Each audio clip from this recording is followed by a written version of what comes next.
Welcome to my YouTube channel Ramesh online. AP ఉద్యోగులు మరియు పెన్షన్లకు కొత్త డిఆర్ 3.64%తో జీతము మరియు పెన్షన్ బిల్లుకు ఏర్పాట్లు, పెన్షన్ ప్రతిపాదనలు ఏజీ ఆఫీస్కు అనే హెడ్లైన్తో ఉన్నటువంటి వీడియో అయితే మనం చూస్తున్నాం. చూసే ముందుగా ఫ్రెండ్స్ ఎవరైనా ఇంకా మన ఛానల్ని సబ్స్క్రైబ్ చేసుకోకపోతే వెంటనే సబ్స్క్రైబ్ చేసుకొని పక్కనే ఉన్న బెల్ ఐకాన్ టచ్ చేయండి. తద్వారా నేను పోస్ట్ చేసే సమాచారం అందరికంటే ముందు మేము మలిచడానికి అయితే అవకాశం ఉంటుంది. ఇక విషయానికి వచ్చినట్లయితే ఏపీ ఉపాధ్యాయులతో పేరెంట్స్ కమిటీ సమావేశం ఏప్రిల్ 23కి బదులుగా జూన్ 12న నిర్వహించాలని నిర్ణయించిన విద్యాశాఖ.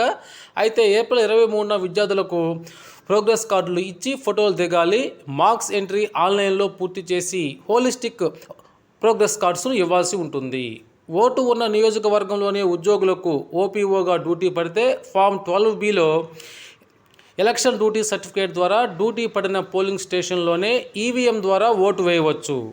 ఫస్ట్ ట్రైనింగ్ క్లాస్కు ఎవరైతే ఆబ్సెంట్ అయ్యారో వారికి షోకాజ్ నోటీసులు వచ్చినవి. వీరికి మరలా ట్రైనింగ్ క్లాసెస్ పెడతారు.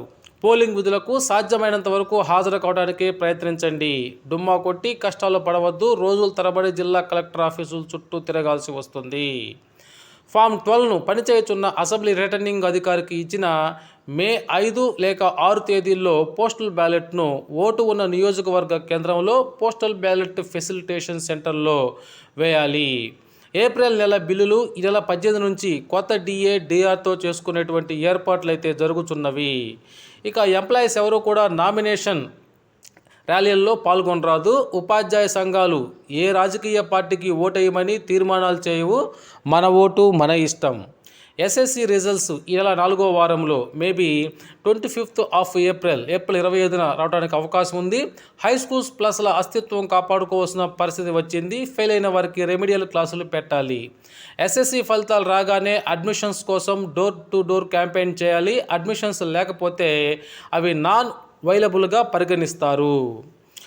ఆసక్తి ఉండి ఎన్నికల విధులు పడని వారికి లేదా ఎన్నికల విధులు కావాలనుకునే వారికి కలెక్టరేట్లో వివరాలు ఇస్తే డ్యూటీలు వేస్తారు. ఇక ఏజీ ఆఫీసుకు పెన్షన్ ప్రతిపాదనలు పంపుకునే ఫారాల్లో పనిచేసే పాఠశాల లేక ఆఫీస్ యొక్క చిరునామాని కొత్త జిల్లా పేరుతోనే పంపుకోవాలి. పాత జిల్లా పేర్లు రాయకూడదు.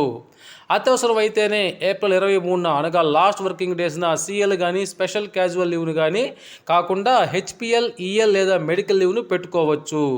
అయితే జూన్ 12న పాఠశాలకు తప్పనిసరిగా హాజరు కావాలి. వేసవి సెలవుల్లో డెలివరీ అయితే మెటర్నిటీ లీవ్ 180 రోజులు డెలివరీ అయిన డేట్ నుంచి ఇవ్వబడతాయి. మే 13 వరకు విదేశాలకు వెళ్ళడానికి అనుమతి ఉన్నా సరే వెళ్ళకూడదు. ఓకే ఫ్రెండ్స్, ఈ సమాచారం మీకు నచ్చినట్లయితే ఒక లైక్ చేయండి. Thank you for watching my videos.